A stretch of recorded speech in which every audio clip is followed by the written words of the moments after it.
कहते हैं कि किसान देश की रीढ़ होता है, लेकिन जब वही किसान अपनी ही जमीन के लिए सरकारी दफ्तरों के चक्कर काटने को मजबूर हो जाए तो व्यवस्था पर सवाल उठना लाजमी है। अशोकनगर में एक किसान की बेबसी उस वक्त सामने आई जब उसने कलेक्ट्रेट परिसर में खुद पर केरोसिन डालकर आत्मदाह की कोशिश कर डाली। आखिर ऐसा क्या हुआ कि सीमांकन और कब्जा दिलाने की कार्रवाई के बाद भी किसान को न्याय नहीं मिला? देखिए ये रिपोर्ट।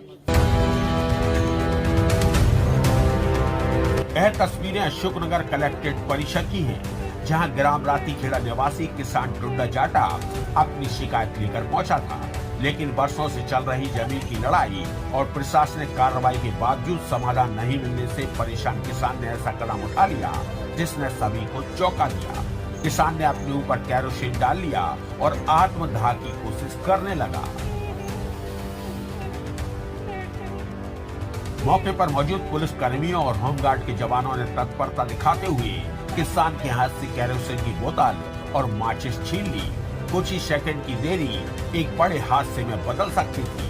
घटना के बाद कलेक्ट्रेट परिसर में हड़कंप मच गया और अधिकारियों ने तत्काल मामले की जानकारी ली। आपने ऊपर साथ में लेके आए थे तेल, केरोसिन तेल डाला है, डीजल डाला है?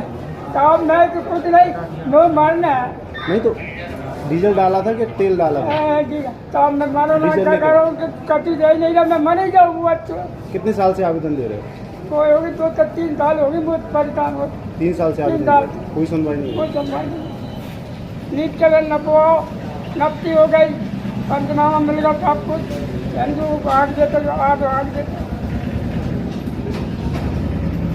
किसान का आरोप है कि उसकी कृषि भूमि पर अवैध कब्जा कर लिया गया है। उसने राजस्व विभाग में शिकायत दर्ज कराई थी, जिसके बाद भूमि का सीमांकन कराया गया। सीमांकन के दौरान सीमा चिन्ह भी लगाए गए और प्रशासन द्वारा उसे जमीन का कब्जा भी दिलाया गया।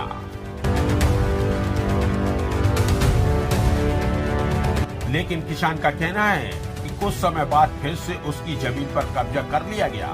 विरोध करने पर उसे धमकियां मिलने लगी। किसान का आरोप है कि कई बार शिकायत के बावजूद उसे स्थायी न्याय नहीं मिला, जिसके कारण वह मानसिक रूप से टूट गया है।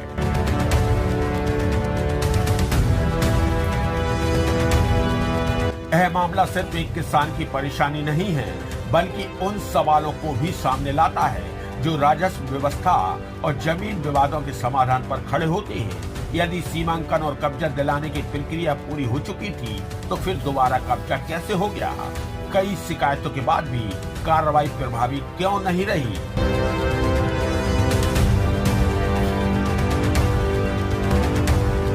घटना के बाद प्रशासन हरकत में आया।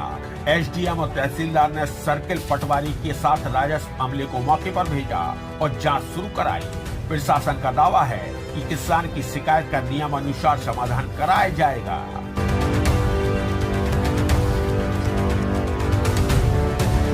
अशोकनगर का यह मामला सिर्फ जमीन के एक टुकड़े का विवाद नहीं, बल्कि उस भरोसे की लड़ाई है जो आम नागरिक प्रशासन से करता है। सवाल यही है कि क्या इस किसान को उसकी जमीन पर उसका हक मिलेगा या फिर उसे न्याय के लिए संघर्ष जारी रखना होगा। Bureau report, news update 24। ऐसे ही खबरें लगातार देखने के लिए हमारे डिजिटल न्यूज चैनल को अभी सब्सक्राइब करें और बेल आइकॉन को दबाना बिल्कुल भी ना भूलें।